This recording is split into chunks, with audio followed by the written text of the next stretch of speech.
Assalamualaikum warahmatullahi wabarakatuh. Hamdan wa syukran lillah amma ba'du. Yang saya takdimi pengasuh Pondok Pesantren Zainul Hasan Genggong, yakni Kiai Haji Mutawakkil Allah SHMM. Yang saya hormati Bapak Rektor Universitas Islam Zainul Hasan Genggong, yakni Bapak Dr. Abdul Aziz Wahab BHMAG. Yang saya hormati Ibu Dekan Fakultas Tajlis Umum, yakni Ibu Wahyu Lestari MPD. Dan yang saya hormati Ibu Kaprodi TBID, yakni Ibu Maufirotul Hamdiah MPD. Dan yang saya hormati dosen pengampu psikologi pendidikan, yakni Bapak Ahmad Ilzamul Hikam MPD beserta teman-teman yang saya cinta sayangi.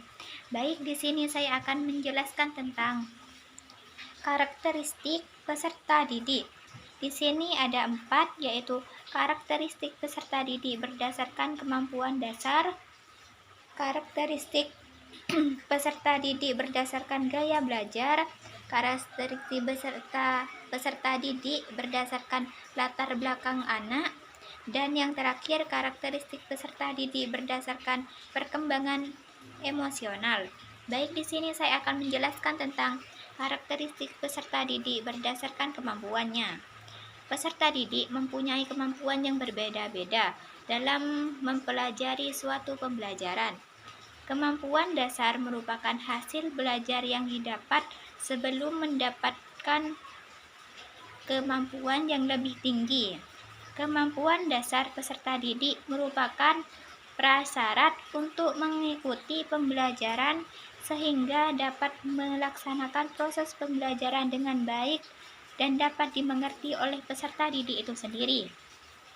Yang kedua yaitu karakteristik peserta didik berdasarkan gaya belajar.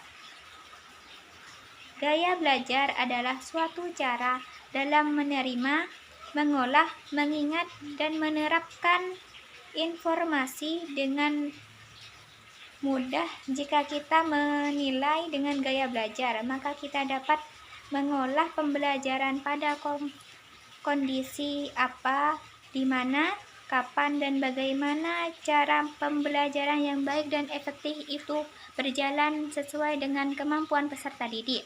Peserta didik mempunyai gaya belajar yang bermacam-macam, seperti belajar sambil mendengarkan musik, belajar sambil tiduran, sambil makan-makan, dan lain sebagainya. Yang ketiga yaitu karakteristik peserta didik berdasarkan perkembangan emosional, yaitu perkembangan emosional merupakan bagian pada karakteristik peserta didik yang harus diperhatikan. Oleh karena itu, guru sangat mempengaruhi suasana kegiatan belajar dan mengajar. Maksudnya di sini yaitu karakteristik peserta didik mempunyai emosional yang bermacam-macam.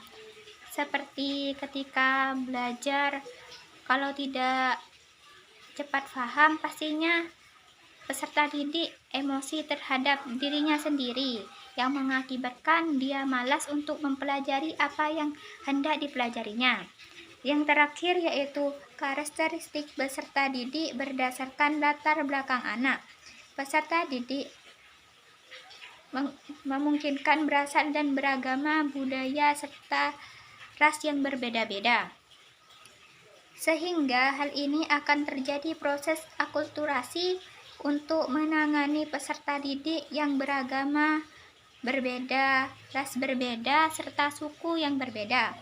Guru perlu memiliki strategi dalam pembelajaran sesuai dengan kebutuhan peserta didik itu sendiri.